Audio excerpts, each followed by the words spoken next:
దేవునికి ప్రభు నామములో వందనాలు తెలియజేస్తున్నానమ్మా. ఇచ్చిన ఇస్తేకి కూడా నా ప్రత్యేకమైన వందనాలు చేస్తున్నాం. ప్రేమ నమ్మకం కలిగిన పరలోకపు తండ్రి, మీ ఘనమైన బట్టి స్తోత్రాలు వందనాలు చెల్లిస్తున్నామయ్యా. దినమునైనా మీరు మమ్మల్ని ప్రేమించి మీరు మాకు శుభ శుక్రవారమును బట్టి మీకు వందనాలు తండ్రి. వరకు ఈ కూడికలో ప్రారంభ ప్రార్థన నుండి పాట ద్వారా మరి నాయన ఆత్మతో సత్యంతో ఎంతగానో మరి ఎలుగెత్తి మిమ్మల్ని ఆరాధించడానికి ఆత్మతోనూ మనస్సుతోనూ ప్రభు ఆత్మతోనూ మరి ఆరాధించడానికి ఇచ్చిన కృపను బట్టి మీకు స్తోత్రములయ్యా. ఈ సమయంలో అర్హత లేదు దేవా, ప్రభు అని పిలవడానికి యోగ్యత లేదు నాయన. లేని దానను అపరాధం ఒప్పుకొనుచున్నాను ప్రభు. అలాంటి దీనురాలైనా మీరు జ్ఞాపకం చేసుకొని ప్రభు, మీరు నాకు ఇటు శ్రేష్టమైన తలాంతను బట్టి సమయమును బట్టి స్తోత్రములయ్యా. నేనోరు తెరువము, నేను దాన్ని నింపెదనని మీరు ఇచ్చిన వాగ్దానమును మీరు నాగా నెరవేరుస్తున్న విధానమును బట్టి మీకు స్తోత్రములయ్యా.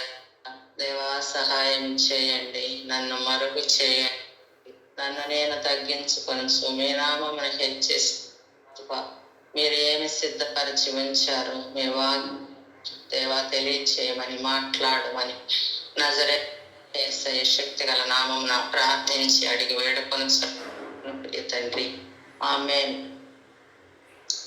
అపోస్తలుల కార్యములు 16వ అధ్యాయము 1వ వచనం. ఇక్కడ 3 విషయాలను మనం చూస్తామండి. ఇక్కడ 3 వ్యక్తులు కనబడతారు. మొట్టమొదటగా లూదియా అనేటువంటి దైవ భక్తి కలిగినటువంటి ఒక స్త్రీ కనబడుతుంది. అలాగే 16వ వచనం నుంచి చూసినట్టు ఒక సోది చెప్పే ఒక వ్యక్తి కనబడుతుంది. వ్యక్తిగా మనం చూస్తే జైల్లో ఉన్నటువంటి ఇప్పుడు అయ్యలారా రక్షణ పొందుటకు నేను చేయవలనను అనేటువంటి వ్యక్తి 3 వ్యక్తుల గురించి మనం ఇక్కడ కొన్ని విషయాలను క్లుప్తముగా ఇది అనేక విని ఉంటాము, అనేక మార్లు తెలుసుకొని ఉంటాము. ఈ 3 విషయాల్లో మనం గ్రహించేది, గమనించేది, పరిశీలించేది, వినేది ఏంటి అంటే విశ్వాసం మాత్రమే. విశ్వాసం ద్వారా మనం ఏం తెలుసుకుంటున్నాము అది మనం గ్రహిద్దాము. ఇక్కడ ఏం తెలుసుకున్నాము అంటే వచనం నేను చూసినట్లయితే అపోస్తలుల కార్యములు 16వ అధ్యాయము 11వ వచనం నుండి మనం గ్రహిద్దాము. కాబట్టి త్రోయను విడిచి వాడ ఎక్కి తిన్నగా సముద్రమును మరునాడు నెయిపోలికిని అక్కడ నుండి పీకిని వచ్చితిమి. మాసిదోనియా దేశంలో ఆ ప్రాంతమునకు అది ముఖ్య పట్టణమును రోమీయుల ప్రవాహమునై ఉన్నది. మేము కొన్ని దినములు అక్కడ ఆ పట్టణములో ఉంటిమి. విశ్రాంతి దినమున దాటి నదీ తీరమున ప్రార్థన జరుగుననుకొని ఇక్కడికి వచ్చి కూర్చుండి కూడి వచ్చిన స్త్రీలతో మాట్లాడుతుంది. ఆనాటి నుండి ఈనాటి వరకు ఎక్కడ చూసినా ఎక్కువగా సంఘాలలో, సమాజాలలో, ఎక్కడ సభల్లో కూడా ఎక్కువగా కనిపించేది స్త్రీలే ఉంటారు ఎక్కువగా. అలాగే ఆ సమయంలో మనం చూసినట్లయితే మరి మాసిదోనియా దేశంలో ఆ ప్రాంతంలో రోమీయుల ప్రవాసస్థానమైనటువంటి ప్రాంతంలో మరి కొన్ని దినాలు పౌలు శీలలు వచ్చినప్పుడు అక్కడ ఆ నదీ స్త్రీలు మాట్లాడుకోవడం చూశారు. అక్కడ ఒక స్త్రీ కనబడి దైవభక్తి కలిగినటువంటి ఒక స్త్రీ అండి, లూదియా దివిటి అని అర్థం. ఆమె ఒక వ్యాపారస్తురాలు. ఏం చేస్తుందంటే ఆమె ఊదా రంగు పొడిని అమ్ముతూ ఉంటుంది. ఆమె తూతైరా పట్టణస్తురాలు. ప్రభు ఆమె హృదయం తెరిచాడండి. కనుక ఆమె ఏం చేస్తుందంటే పౌలు అంటే మాటలను ఆమె వింటూ ఉన్నది. ఆమె దైవభక్తు స్త్రీ అంటే దేవుని యందు యేసు ప్రభునందు స్త్రీ కాదు కానీ అన్య మతస్థురాలు అయితే భక్తి కలిగిన స్త్రీగా ఉన్నది. అయితే ఆ భక్తిలో ఏ విధమైనటువంటి భక్తి చేస్తున్నది కానీ ఏ విధమైన సమాధానము, సంతోషము, నెమ్మది ఉన్నట్లుగా లేదు. ఆ నదీ తీర ప్రాంతంలో పౌలు మరి వారు చేస్తున్న సువార్తను, వారు మరి ఉపదేశిస్తున్నటువంటి వాక్యాన్ని ప్రకటిస్తున్నటువంటి ఆ సువార్త ద్వారా ఈమె హృదయాన్ని ప్రభు ఏం చేశాడు తెరిచినట్లుగా ఇక్కడ వ్రాయబడి ఉన్నది. ఆమె పౌలు చెప్పిన మాటల యందు లక్ష్యం ఉంచింది, వింటూ ఆమె ఒక వ్యాపారస్తురాలు, ఒక అన్య మతస్థురాలు, ఆమె దైవభక్తి కలిగిన స్త్రీ. కానీ ఆమె హృదయం ఎక్కడ ఉన్నది? పౌలు గారు చెప్పే వాక్యం మీద ఉన్నది. ఆమె వ్యాపారం చేసుకుంటున్నది, మనకెందుకులేని అన్ని కానీ ఆయన మాటలు ఏంది ఈమె లక్ష్యం ఉంచినది. ప్రభు ఆమె యొక్క హృదయమును తెరిచినట్లుగా వ్రాయబడి, అయితే ఆమెయు ఆమె ఇంటి వారును బాప్తిసం పొందినట్లుగా ఇక్కడ వ్రాయబడి ఉన్నది. ఆ క్షణము ఆమె అనేక దినాలు మందిరానికి వెళ్ళినట్లుగా, ఆమె బహిరంగ స్వార్థలకు వెళ్ళినట్లుగా, పరిశుద్ధ గ్రంథం చదివినట్లుగా, ఈ దినాల్లో ఉన్నట్లు సెల్ ఫోన్స్, టీవీలు, సువార్తలు, మరి ఎక్కడ కరపత్రిక ప్రకటించడం, రిట్రీట్స్, ఇవన్నీ ఏమీ లేవండి. ఈ దినాలు ఎంతగా విరివిగా VBSలని, యూత్ మీటింగ్స్ అని, మరి ఎక్కడ చూసిన వేసవకాలం వస్తాయి, చూసిన మీటింగ్స్ జరుగుతూనే ఉంటాయి, వారకూడికలు జరుగుతూనే ఉంటాయి, బహిరంగ సువార్తలు జరుగుతూనే ఉంటాయి. చూసిన పొదువులేదు వాక్యానికి. సెల్ ఫోన్ ఓపెన్ చేసి ఎంతమంది వాక్యాన్ని చెబుతూ ఉంటారు. అంత వాక్యం దేవుడు మనకు కూడా జ్ఞానాన్ని ఇచ్చి గ్రంథంలో తెలియచేసినట్లుగా ఆయన అంటున్నాడు, అందరి మీద మనం ప్రమ్మరిస్తానంటున్నాడు. అందరూ చదువుకుంటున్నారు, అందరికి జ్ఞానం ఇస్తున్నాడు, అందరూ మరి దేవుని వాక్యాన్ని ఉపదేశిస్తున్నారు. ఎంతటి జ్ఞానము, ఎంతటి వాక్యాన్ని ఆ దినాల్లో లేదు. కానీ వారు వెంటనే దేవుని వాక్యం అంటూ విశ్వాసం ఉంచినట్లుగా, బాప్తిసం పొందినట్లుగా ఈ దినాల్లో కనబడటం లేదండి. బాధకరం, వేదనకరం. మీరు వినట మాత్రం గ్రహించరు, మీ చెవులు మందముగా ఉన్నవి, మాకును పాపములు అడ్డుగా ఉన్నవని ప్రభు సెలవిస్తున్నాడు యెషయా గ్రంథములో. ఆ దినములో వాక్యం అనేది విరివిగా లేదు. అజ్ఞాన కాలంలో మరి తీరమున పౌలోసేలలో వాక్యాన్ని ప్రకటిస్తారు. ఆ యొక్క లూదియా విన్నది, వెంటనే తన ఇంటి కూడా ఆ వాక్యాన్ని చెప్పడం జరిగింది. తన ఇంటి వారు బాప్తిసం పొంది, మరి పౌలు గారిని ఇక్కడ ఆమె ఏం చేస్తుంది చూడండి. మరి ప్రభువునందు విశ్వాసము గల దానిని ఎంచితే ఆమె ఏమంటున్నదండి 15వ వచనంలో, ఆమెయు ఆమె ఇంటి వారును బాప్తిసం పొందినప్పుడు, నేను ప్రభువునందు విశ్వాసము గలదానని మీరు ఎంచితే. ఆమె ఎన్నో మార్లు మందిరానికి వెళ్ళలేదండి, చదవలేదు, ఎక్కడికి కూడా వెళ్ళలేదు, చదవలేదు. మరి అలాంటిది ఆయన వాక్యం ద్వారా ప్రభు ఆమెను దర్శించాడు, ఆమె హృదయాన్ని తెరిచాడు, ఆకర్షించబడింది. మరి పౌలుసేలను బ్రతిమలాడుతుంది, అయ్యా నీవు నా యందు విశ్వాసం ఉంచినట్లయితే ఏమంటున్నది, నా ఇంటికి వచ్చి ఉండుడని వారిని ఏం చేస్తుందండి, బలవంతం చేస్తూ.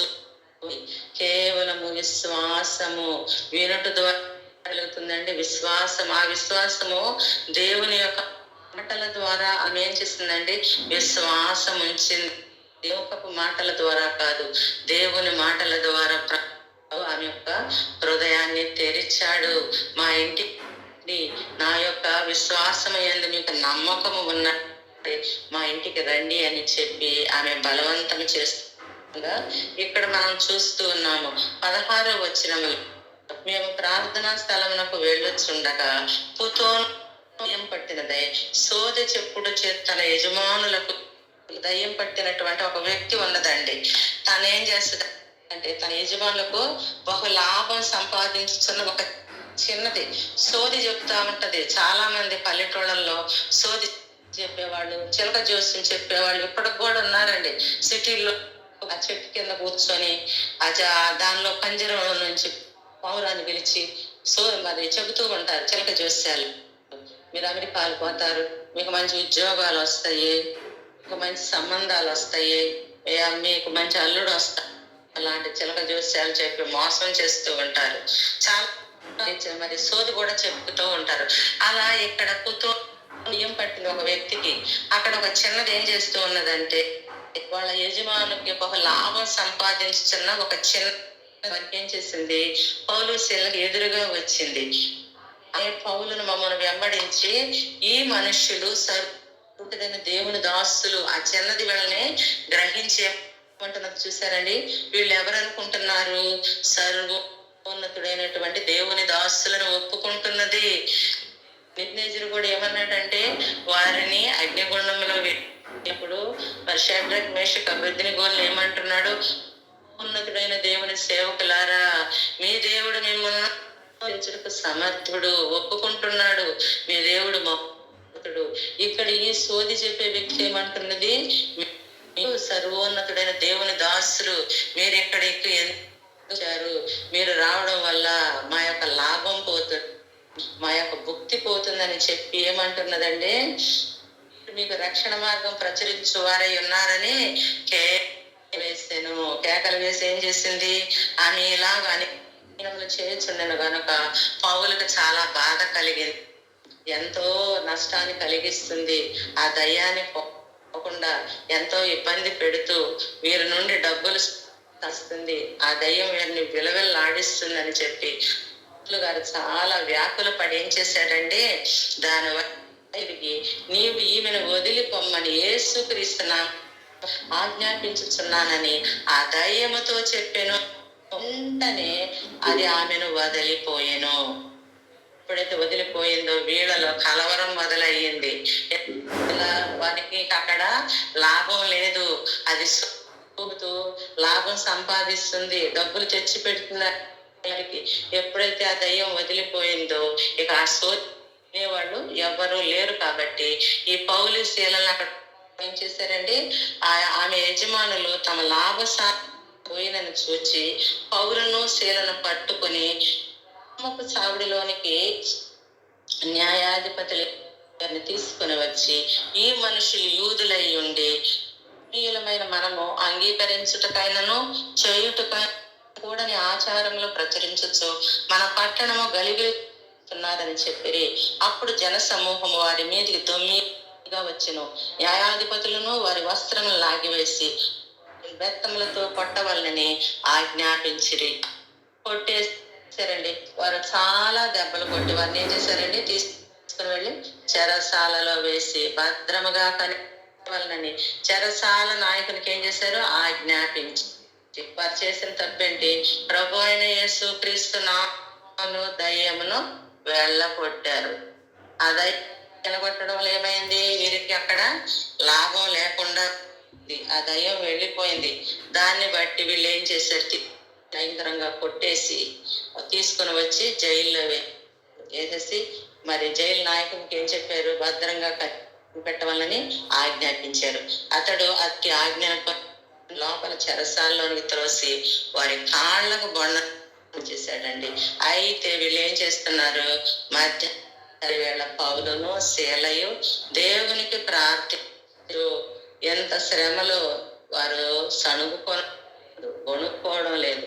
ఇదేంటి ప్రభువా, మీరు వెళ్ళి సమస్త ప్రజలకు సువార్తను పంచండి, నా నామమున దయ్యాలను వెళ్ళగొట్టండి, మీరు ఏం చేసినా అన్ని రోగులను స్వస్థపరచండి, నీవే కదా నాయన మాకు నీవు అధికారం ఇచ్చావు.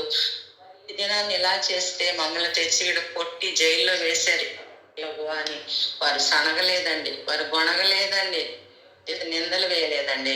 వారు ఏం చేస్తున్నారు? పౌలు శీలలు మధ్యరాత్రి వేళ పౌలను శీలయు దేవునికి ప్రార్థించు కీర్తనలు పాడుచుండరి. ఖైదీలు ఏం చేస్తారు? వినుచుండరి. ఖైదీలు కూడా ఇదేందిరా బాబు లేకుండా వీళ్ళ గోలేంటి, వీళ్ళ ప్రార్థనలేంటి, పాటలేంటి అనుకోవడం లేదు.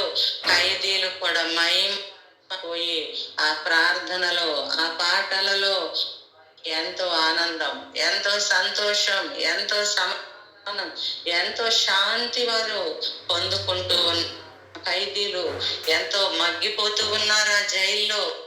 ఇబ్బంది, వారి జీవితాల్లో ఎన్నో నేరాలు, ఎన్నో ఘోరాలు చేసి వచ్చి ఉండవచ్చు, నలిగి ఉండవచ్చు, కుటుంబాలకు దూరం అయిపోతూ ఉండవచ్చు.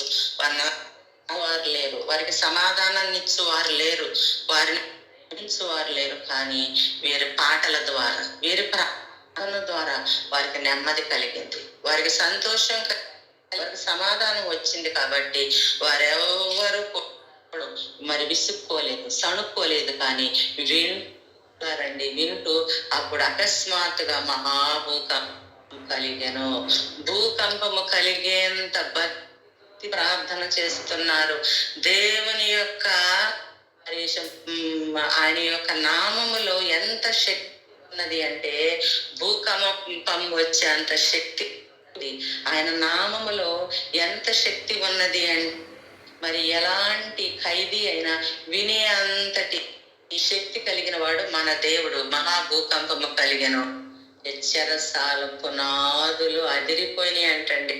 వారి పాటల ద్వారా, వారి ప్రార్థన ద్వారా అంతి కలిగి మై మరచిపోయి వారి సంఖ్యలు కాళ్ళకు వేసిన బొండలను వారు మరచిపోయారండి. ఆశ్చర్యకరముగా, అద్భుతకరముగా దేవుని కార్యాలు చాలా అద్భుతంగా ఉంటాయండి.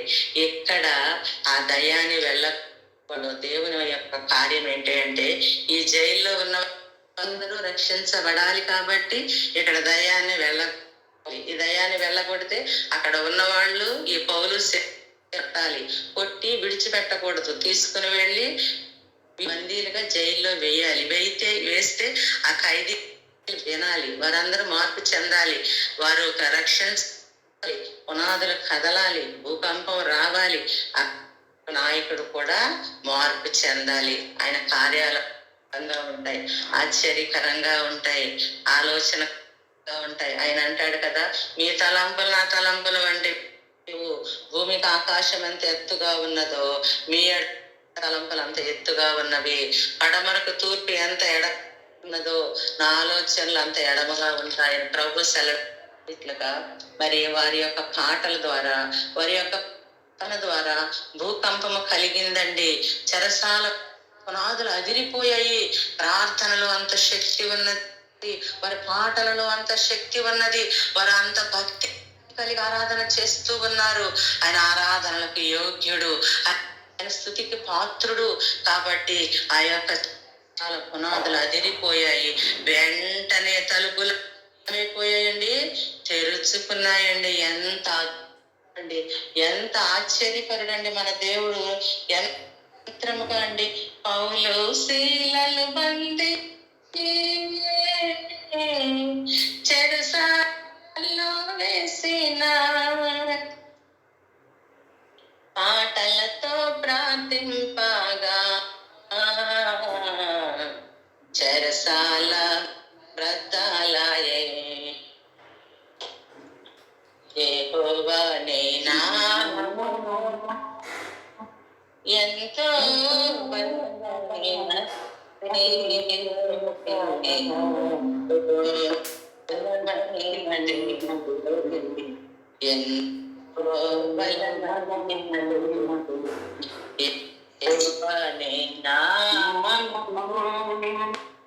వాళ్ళు ఏం చేశారండి, పాటలతో ప్రార్థిస్తే పునాదులు పోయాయండి, తలుపులు తెచ్చుకున్నాయి. భూకంపం వచ్చి దేని ద్వారా? ప్రార్థన ద్వారా. ఆయన నామములో అంత శక్తి ఉన్నది, ఆయన ప్రార్థనలో అంత శక్తి ఉన్నది, అంత బలము ఉన్నది. ఆ యొక్క చెరసాలలో మూలగలేదు, విసుగు చెందలేదు, దేవుని నామమును స్తుతిస్తున్నారు. దేవుని కార్యములు అక్కడ అంతగా బంధించబడాలి. ఎందువలన లో ఉన్నటువంటి ఖైదీలు వారు మార్పు చెందాలి, వారి కలిగి ఉండాలి, వారి హృదయాలు కరిగించబడాలి, మారు మనసు పొందాలి. వారి యొక్క జీవితాలలో అపరాధాలు చేసి, వారి ఎన్నో పాపాలు చేసి, ఎన్నో మోసాలు చేసి, ఎన్నో హత్యలు చేసి మారి వారు చెరసాల్లో ఉన్నారు. వారు మార్పు చెందంటే వారికి ఎవరు సువార్త చెబుతారు, వారికి ఎవరు గుర్తిస్తారు వారిని గురించి? వారు అలా ఖైదీలుగా వారు తెలిసిందే జీవిత ఖైదీలుగా కొంతమంది ఉంటారు, కొంతమంది శిక్షగా మారిపోయేవారు ఉంటారు. అలాంటి వారికి వార్త చెబుతారు.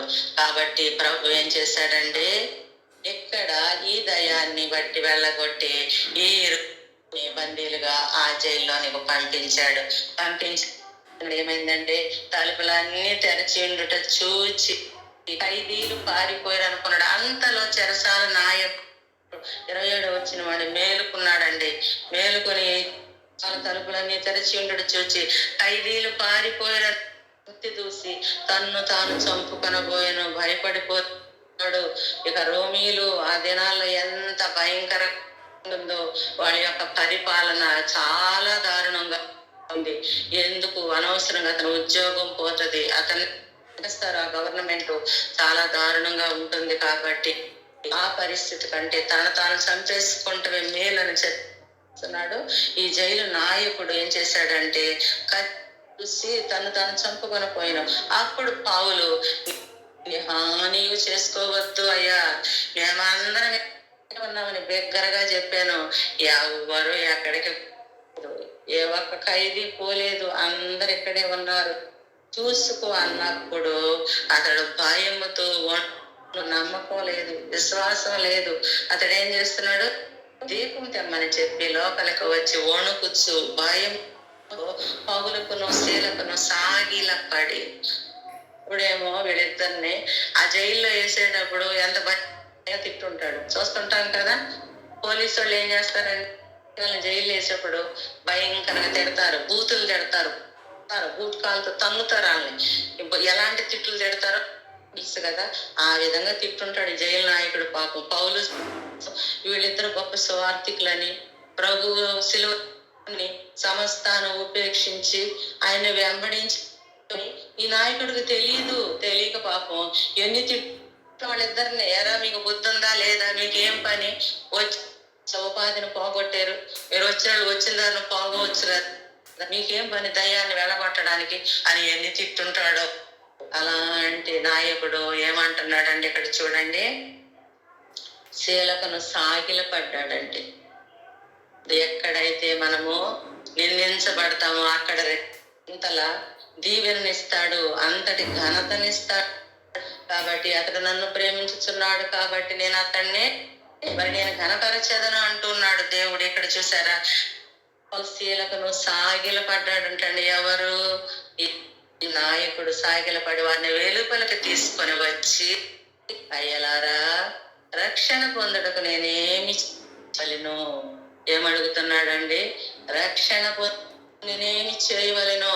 అతని జీవితంలో ఎప్పుడైనా అతడు ఒక అన్యుడండి, ఏనాడైనా బైబిల్ చదివాడా, వాక్యం విన్నాడా, బహిరంగ స్వార్థులకు వెళ్ళాడా, పనికి వెళ్ళాడా, కరపత్రికలు చదివాడా, ఏమైనా చదివాడనో ఏమీ లేదు. మన జీవితంలో మా క్రైస్తవులు మేము ఫలానా సంఘానికి చెందిన వారం, మందిరానికి వెళతాం, సండే స్కూల్లో బహుమానాలు తీసుకున్నాం, ఎన్నో వింటున్నాం, ఎన్నో చదువుతున్నాం, ఎన్నో మన జీవితాల్లో మార్పు లేదండి, మన జీవితాల్లో లేదండి, మనము రక్షణ అనుభవం అనేది ఉండడం లేదు. మరి ఇతని జీవితంలో ఇతడు ఒక అన్యుడై ఉన్నాడు, ఉపగస్తుడై ఉన్నాడు, ఏనాడు మందిరానికి వెళ్ళిన వాడు కాదు, ఎవరి మాటలు విన్న వ్యక్తి కాదు, అన్యుడు. అలాంటి వ్యక్తి ఈ ఇరువురి యొక్క పాటలను బట్టి, ఇక్కడ జరిగే కార్యమును బట్టి, చెరసాలలో బద్దలైపోయిన విధానాన్ని బట్టి, భూకంపాన్ని బట్టి, తలుపులు తెరుచుకోవడాన్ని బట్టి చెడిపోయాడు. వెంటనే అడుగుతున్నాడు, అయ్యలారా రక్షణ పొందుటకు నేనేమి చేయవలెను. దానియేలు గ్రంథంలో నెబుకద్నెజరు, షడ్రక్ మేషక్ అబేద్నెగో వారు అగ్నిగుండంలో వేసినప్పుడు వారు కాలిపోలేదండి. కాలిపోనప్పుడు అప్పుడు ఏమైందంటే, కాలిపోయినప్పుడు మహోన్నతుడైన దేవుని సేవకులు మీ దేవుడు గొప్ప దేవుడు అంటున్నాడు, కానీ రక్షణ పొందుటకు ఏం చేయాలని అడగలేదు అక్కడ దానియేలు. కానీ ఇక్కడ ఈ జైలు అధికారి ఏమంటున్నాడు, అయ్యలారా నేను పొందుటకు ఏం చేయవలెను. అబ్బాయి ఎంత అద్భుతం అండి, అని అతని హృదయము తెరవబడింది, ప్రభు కార్యం. ఇక్కడ దయ్యాన్ని వెళ్ళగొట్టడంలో ఎంతో అద్భుతమైన కార్యం జరిగిందండి. ఇక్కడ కార్యం జరిగింది. అయ్యలా అని ఎంత చక్కగా సంబోధిస్తూ ఉన్నాడు. వాళ్ళని జైల్లో ఇప్పుడు ఎంతగా నోరు పారేసుకుని తిట్టి ఉండవచ్చు జైలు నాయకుడు. ఇక్కడైతే అయ్యలారా రక్షణ పొందుకు నేనేమి అడిగినప్పుడు అందుకు వారు ప్రభు అని వేస్తున్నందు విశ్వసించుము, అప్పుడు నీవును నీ ఇంటి వారిని రక్షణ పొందుతారని అతనికి అతని ఇంటనున్న వారందరికీ దేవుని వాక్యము వచ్చిరి.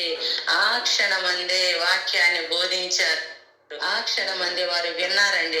రాత్రి గడియలోనే వారిని తీసుకొని వచ్చి వారి గాయములు కడిగా. ఒక జైలు అధికారి వారి ఇరువురు కూడా ఖైదీలే కదా, వరకు వారి దృష్టిలో ఖైదీల యొక్క గాయాలు కడిగాడు నాయకుడు. వారి గాయములను కడిగను. వెంటనే అతని ఇంటి వారందరూ బాప్తిస్మము పొందిరి. మరియు అతడు వారిని ఇంటికి తోడుకొని వచ్చి భోజనము దేవుని యందు విశ్వాసం ఉంచిన వాడే తన ఇంటి వారితో కూడా ఆనందించెను. ఎంత గొప్ప కలిగిందండి. ఉదయమైనప్పుడు న్యాయాధిపతులు ఆ విడుదల చేయమని చెప్పుటకు బంటులను పంపిరి. చెరసాల నాయకుడి ఈ మాటలు పౌలునకు తెలిపి, మిమ్మును విడుదల న్యాయాధిపతులు వర్తమానం పంపి ఉన్నారు గనక మీరు బయలుదేరి సుఖముగా పండని చెప్పిన. అయితే పౌలు భయము విచారింపకయే రోమీయులమైన బహిరంగముగా కొట్టించి చెరసాలలో వేయి, ఇప్పుడు మమ్మను రహస్యముగా వెళ్ళగొట్టుదరా? ఏం చేశామని మమ్మలను మీరు రహస్యంగా తీసుకుని వెళ్ళి కొట్టారు, అవమానించారు, మమ్మల్ని చెరసాల్లో వేయించేశారు కదా బహిరంగంగా. ఈ దినాన్ని ఏంటి రహస్యంగా మమ్మల్ని బయటకు వెళ్ళమంటున్నారు? ఇది జరగదు. మేము అనుకుంటున్నారు మేము రోమీలు అంటే మీకు మాకున్నటువంటి అధికారం ఏమనుకుంటున్నారు అని చెప్పి పౌలు తిరగబడ్డాడండి. తిరగబడి ఏం మాట్లాడుతున్నాడు? మమ్మల్ని బహిరంగంగా కొట్టించి చెరసాల్లో మీరు వేయించారు, ఇప్పుడు రహస్యంగా వెళ్ళగొట్టుదరా? మేము గొప్పం, వారే మమ్మల్ని వేలుకలకు తీసుకుని పోవాలని చెప్పాను. ఆ గంటలు న్యాయాధిపతులకు తెలపగా వీరు రోమీయులను వారి భయపడి వచ్చి వారిని బతిమాలుకొని వెలుకలకు తీసుకుపోయి పట్టణం విడిచికొండని వారిని వేడుకొనిరి. చెరసాలలో నుండి వెలుకలకు వచ్చి లూదియా ఇంటికి వెళ్ళి అక్కడ సహోదరులను చూచి ఆదరించి బయలుపోయిరి. లూదియా చెప్పింది కదండి, మా యందు మీకు విశ్వాసం ఉన్నట్లయితే మా ఇంటికి రండి కాబట్టి వీరు చెరసాలలో నుంచి విడుదల పొంది ఇప్పుడు లూదియా ఇంటికి వెళ్ళారు. లూదియా ఇల్లు ఒకప్పుడు ఇల్లుగా ఉన్నది. తర్వాత ఆ ఇల్లు ఎలా మారిపోయిందంటే మరి ఎంతో స్వార్థ ఇల్లుగా మారిపోయింది, భక్తిగా మారిపోయింది. లూదియాని బట్టి తన ఇంటి తన బంధువులను తన రక్త సంబంధికులందరూ కూడా ఎంతో విశ్వాసం ఉంచిన వారుగా కనబడుతూ ఉన్నారు. విశ్వాసం ద్వారానే మీరందరూ మీను రక్షణ పొందుతూ నేను ఏమి చేయాలంటే ఏమన్నాడండి? ప్రభువునందు విశ్వాసము మాత్రమే ఉంచమన్నాడు. విశ్వాసం ద్వారా మనము ఎవరెవరు ఏ విధంగా మార్పు చెందారో కొన్ని మాటలు మాత్రం చూద్దామండి. హెబ్రీయులకు రాసిన పత్రిక 11వ అధ్యాయంలో విశ్వాస వీరుల పట్టికలో మొట్టమొదటి విశ్వాస ఎవరో చూద్దామండి. 11వ అధ్యాయంలో విశ్వాస 4వ వచనమండి. హేబేలు కయీను కంటే శ్రేష్ఠమైన దేవునికి అర్పించెను. హేబేలు ఏం చేశాడండి? విశ్వాసమును బట్టి శ్రేష్టమైనటువంటి బలిని ఏం చేశాడు? దేవునికి అర్పించాడు కదా. అందును బట్టే కదా కయీను కోపం వచ్చి చంపేయడం జరిగింది. విశ్వాసమును బట్టి మరి నోవహు ఏం చేశాడండి? రక్షణ అనేటువంటి ఓడను తన వారికి మరి తను సిద్ధం చేసుకున్నట్లుగా మనం చూస్తూ ఉన్నాము. మరి విశ్వాసమును బట్టి హానోకు ఏం చేశాడండి? మనం చూడకున్నట్లు కొనుక్కోబడిను. ఇలా ఈ విధంగా చూస్తే 11వ అధ్యాయంలో ఈ విశ్వాస వీరులు చాలా మంది ఉన్నారండి. ఎంతో మందిని మనం చూస్తాం. ఇక్కడ కూడా వచనంలో అబ్రహాము శోధింపబడి విశ్వాసం బట్టి ఇస్సాకును బలిగా అర్పించెను. ఎవడు ఆ సంతోషంతో అంగీకరించెను ఇస్సాకు వలన అనేది నీ మనబడును. అవి ఎవరితో చెప్పబడినో ఆ అబ్రహాము మృతులను సహితము లేపుటకు దేవుడు శక్తిమంతుని ఎంచిన వాడై తన ఏక కుమారుని అర్పించి ఉపమాన రూపముగా అతని మృతులలో నుండి మరలా పొందెను. విశ్వాసం ఉంచాడని అబ్రహాము దేవుడు తన కుమారుణ్ణి మృతులలో నుండి మరలా అప్పగిస్తాడు. దేవునికి అసాధ్యమైనదంటూ ఏది అని చెప్పి ఆయన నమ్మాడు కాబట్టి తన ఒక్క కుమారుడైనటువంటి ఇస్సాకును బలిగా ఇవ్వడానికి ఆయన లేదండి. కాబట్టి 11వ వచనంలో చూస్తే విశ్వాసమును బట్టి శారాయు వాగ్దానం చేసిన వాడు నమ్మదగిన వాడని ఎంచుకొనెను గనుక తాను వయసు అయినను గర్భము ధరించుటకు శక్తి పొందెను. అందుచేత మృతతుల్యుడైన ఆ ఒకని నుండి సంఖ్య ఆకాశ నక్షత్రముల వలెను సముద్ర తీరమందలి శక్యము కాని ఇసుక వలెను సంతానము కలిగెను. మనం ఇక్కడ చూసినట్లయితే మరి 30 విశ్వాసమును బట్టి 7 దినముల వరకు ప్రదక్షిణము తరువాత ఎరుకో గోడలు కూలెను. విశ్వాసం రాహాబను వేశ్య వేగులు వారిని సమాధానం చేర్చుకునినందున అవిధేయులతో పాటు నశింపకపో. ఇక దీనిలో విశ్వాసమును బట్టి ఎన్నో విషయాలు ఉన్నాయండి. ఈ 11వ అధ్యాయం అంతా మనం ఇప్పుడు విశ్వాస వీరుల పట్టిక చాలా ఉన్నది. మనం చూసినట్లయితే మరి లూదియా విశ్వాసమును బట్టి తాను బాప్తిసం పొందింది. తన ఇంటి వారి అందరినీ కూడా తాను రక్షించుకున్నది. మరి ఈ యొక్క ఆ పౌలు గారు మరి ఆ జైలులో ఉండి కూడా పాటల ద్వారా పంచారు. ఆ జైలులో ఉన్నటువంటి ఖైదీలందరూ విన్న మార్పు చెందారు. జైలు నాయకుడు అంటున్నాడు, ఎలారా నేను రక్షణ పొందుటకు ఏమి చేయవలనన్నప్పుడు నీవు దేవుని యందు విశ్వాసముంచుము, నీవు ఇంటి వారును రక్షణ పొందేదరన్నప్పుడు ఆ మంది వారు దేవుని యందు విశ్వాసం ఉంచి పొంది ఉన్నారు. ఆ జైలు నాయకుడు పౌలు శిరల యొక్క గాయములను కడిగి వారిరువురికి ఆతిథ్యం ఇచ్చి నాయకుడు ఆశీర్వదించబడి ఉన్నాడు. తిరిగి చీరలు మరి లూదియా కోరినట్లుగా ఆ ఇంటికి వెళ్ళి మరి లూదియా కుటుంబాన్ని వారందరినీ కూడా రక్షణలోనికి నడిపించినట్లుగా మనం చూస్తూ ఉన్నాము. లేఖన భాగమును బట్టి ఈ దినములలో ఎంత సువార్తించబడుతున్నప్పటికీ మనం ఎలా ఉంటున్నామో పరిస్థితి ఎలా ఉన్నది. ఆ దినములలో సువార్త మనమందు విన్న లూదియా ఆ సముద్ర నదీ తీరమున పౌలు గారు వాక్యాన్ని విన్నది.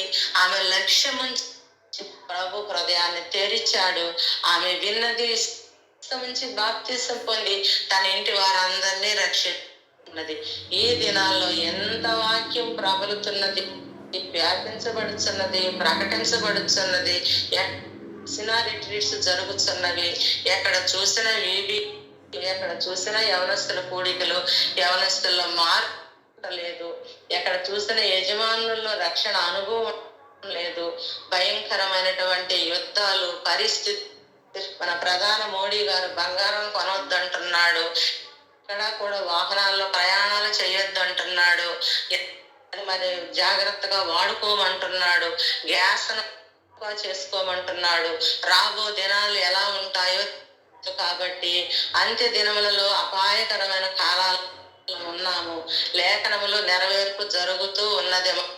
వార్తలో చెప్పినట్లుగా మరి ప్రభు చెప్పాడు, మన గురించి యుద్ధ సమాచారాల గురించి మీరు వింటారు. కాబట్టి మనం ఏం చేయాలి అంటే దిద్దుబాటు, సర్దుబాటు కలిగి ఉండాలి. ఈ 3 కలిగి ఉన్నప్పుడు దినాన్ని ఏం జరుగుతుందో 3వ ప్రపంచ యుద్ధం అనేది పోతూ ఉన్నది. దీనిని బట్టి మనం తెలుసుకోవాల్సింది ఒక్కటేనండి, జాగ్రత్త కలిగి ఉండాలి. ప్రభు ఇచ్చిన రక్షణను వాడుకోవాలి. ప్రసంగి గ్రంథంలో జ్ఞాని అయిన సొలొమోను అంటున్నాడంటే, మీ మట్టుకు మీరు దేవుని యందు భయభక్తులు కలిగి మూర్ఖులైన ఈ తరం వారికి వేరుగా ఉండి రక్షణ పొందాలి. ఎంతగా చెప్పినా, ఎన్ని మారులు చెప్పినా వినని వాడు హఠాత్తుగా ఏమైపోతాడో కూడా ప్రభువు చెప్తున్నాడు. కాబట్టి దీనిని బట్టి ఆ జైలు అధికారి ఆ యొక్క కార్యాన్ని చూశాడు. అయ్యలారా రక్షణ పొందుటకు నేనేం చెయ్యాలి? మరి మన అయ్యలు ఏం చేస్తారండి? ఎన్ని వింటున్నారు, ఎన్ని చూస్తున్నారు, మా ఏది లేదు. రిటైర్డ్ అవ్వాలంటారు, రిటైర్డ్ అయిన తర్వాత అర్థం కాదు. ఈ వాక్యాన్ని 2 దినాల నుండి హృదయంలో నా చెవుల్లో గింగరమని మోగుతూ ఉన్నదండి. నిన్నటి దినాన్న స్త్రీల కూడికలో కూడా ఇదే వాక్యాన్ని నేను బోధించాను. అటు నుండి నా మనస్సులో వేదన, బాధ. ఇంత ఒక్క దినాన్న విన్నటువంటి లూదియా హృదయం తెరింది. మన బంధువుల్లో, మన సంఘాల్లో, ఇరుగు పొరుగు అనేక మంది ఉన్నారు, వారి హృదయాలు తెరవబడుట లేదు. అనేక మంది ఉన్నారు ఉద్యోగస్తులు, వారు మార్చబడటలేదు. ఎందుకు వింటున్నారు అని సంవత్సరాలుగా క్రైస్తవులు అనబడుతున్నారు, కానీ నేను రక్షణ పొందుటకు నేనేం చెయ్యాలి? మార్పు వారిలో కనబడటం లేదు. ఎందుకు ఈ బాధ? హృదయంలో ఎంతో వేదనతో, చింతతో ఈ దినా వాక్యం చెప్పడం జరిగిందండి. కాబట్టి ఎంతవరకు మరి మన మధ్యకు తీసుకొని వచ్చిన ఈ వాక్య లేఖనమును బట్టి ఆయనకి మహిమ, ఘనత, ప్రభావము కలుగును గాక. ఆమేన్.